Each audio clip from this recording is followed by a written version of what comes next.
What's going on, everybody? Welcome to day 18 of the 31 Days of Horror. DBougie86 here again. Now, the film I got for you guys today is a film from the land of Canada. It came out in 2013, I believe, and it goes by the title of Discopath. Yes, awesome tagline this film has is, "He was made for loving you." Of course, this was released by Fawn Distribution, which is a distribution company up in Canada. They release a lot of interesting films. Now, the main plot of this one, we're introduced to our main character of Dwayne Lewis, who's this, when we first introduced to him, he's like the short order cook that just lost his job. And we find out, actually, that he has a dark side to him where disco music pretty much makes him kill people. He goes kind of berserk and insane whenever he hears disco music, and it makes him kill people pretty much. And we see this in this scene where he goes to this nightclub and murders the young girl that he goes with.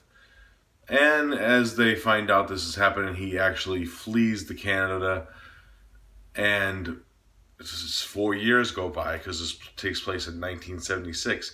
Jump to 1980, where he is hiding out in Montreal inside of a all-girl Catholic school, I might add, as a janitor / he fixes things around the school.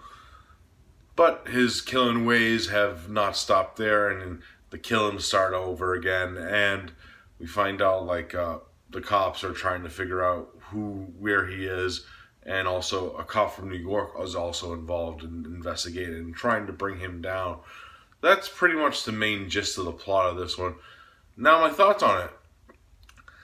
Great aesthetic look for this film, I have to say. It has this great 70s look to it, because since this film takes place in the 70s, why wouldn't it have that 1970s look to it? And they do a lot of cool homages to the 70s style, especially with the opening title sequence where it's these big bold letters in white and has that 70s look to a credit sequence that I always love in certain movies, especially the works of De Palma and numerous other movies that came out during that time period with those thrilling title sequences.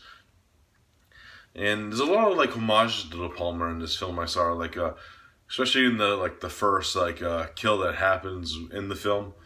Without giving too much away, it's very De Palma-esque in the way that the kill is set up, and just the way that the kill goes down is very reminiscent of early Brian De Palma cinema, and a lot of giallo references too, the investigation stuff, of course.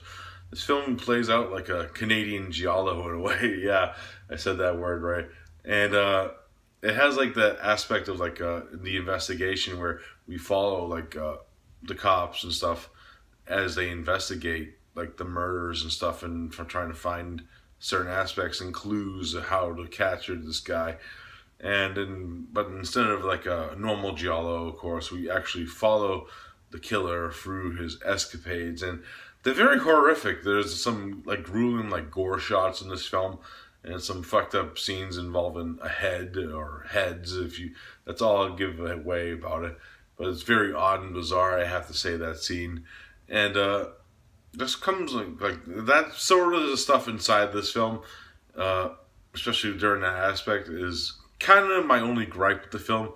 It feels too torture pornish, that segment of the film, especially with the stuff that's going on with certain other characters in that scene, in that area of the film.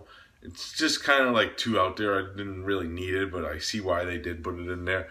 It's the way they get to see the terror of certain characters that are going through the situations with our main protagonist of the film, of course.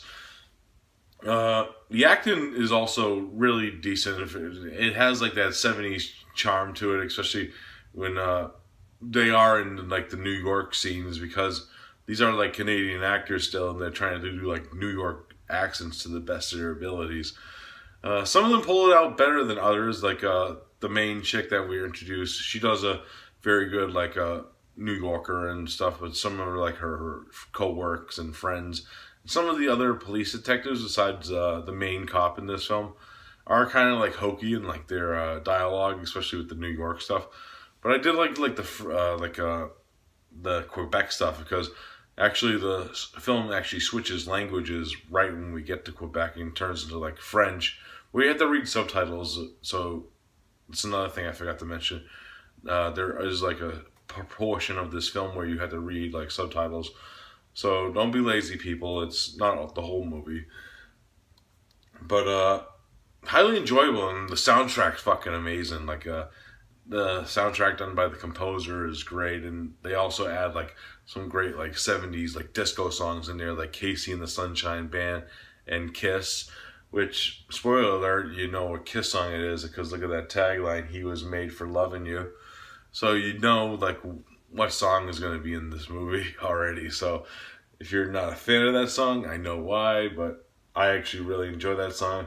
I know a few people that know that song and sing it out of the top of their heads. Really awesome stuff.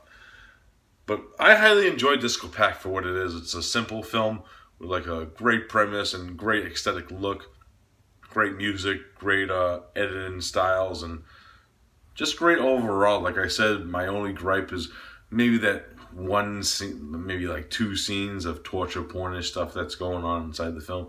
It just seemed torture pornish to me, the way that it's dwelled into that setting.